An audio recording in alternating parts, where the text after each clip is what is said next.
Hey there, Mia. How's your day going? Hi, Mr. Foster. It's been a pretty good day. I've been practicing my English. That's fantastic, Mia. Today, we're going to explore some advanced language skills. Let's start with new vocabulary. I'm ready, Mr. Foster. What words are we learning today? Our first word is serendipity, which means finding something valuable or delightful by accident. For example, their unexpected meeting was a serendipity that led to a great friendship. Next, we have ephemeral, referring to something that is short-lived or fleeting. Like, the beauty of a rainbow after a storm is ephemeral. I see, Mr. Foster. Serendipity and ephemeral. I'll remember those. Great. Now, let's move on to some useful phrases. Catch someone's eye means to attract someone's attention.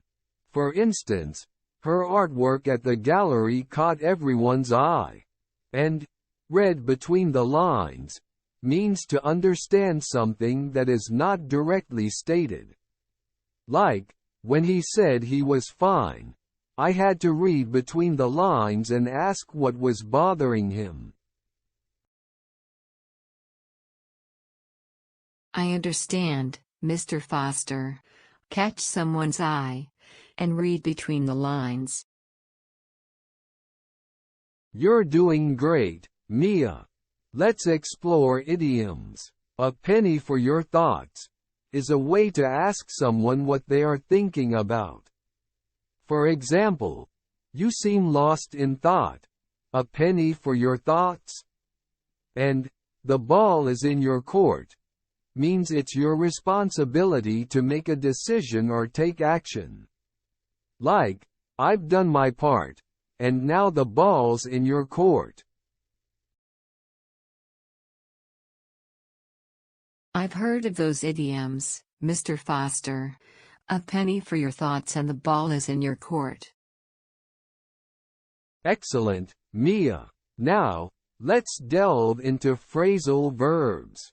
Run out of means to deplete or exhaust a supply. For instance, I've run out of patience. This is taking too long. And look forward to means to anticipate something with pleasure. Like, I look forward to our upcoming trip. I understand, Mr. Foster. Run out of and look forward to.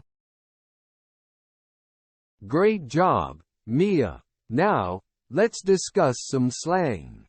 FOMO stands for fear of missing out, describing the fear of not being part of something exciting. For example, I had a bad case of FOMO when I couldn't attend the party. And lit is a slang term meaning something is exciting or excellent. Like, the concert last night was lit. FOMO and lit, Mr. Foster. Got it. I'll practice. That's the spirit. And don't forget to incorporate the vocabulary, phrases, idioms, and phrasal verbs we've learned today into your conversations and writing. I won't forget, Mr. Foster. Thanks for the lesson.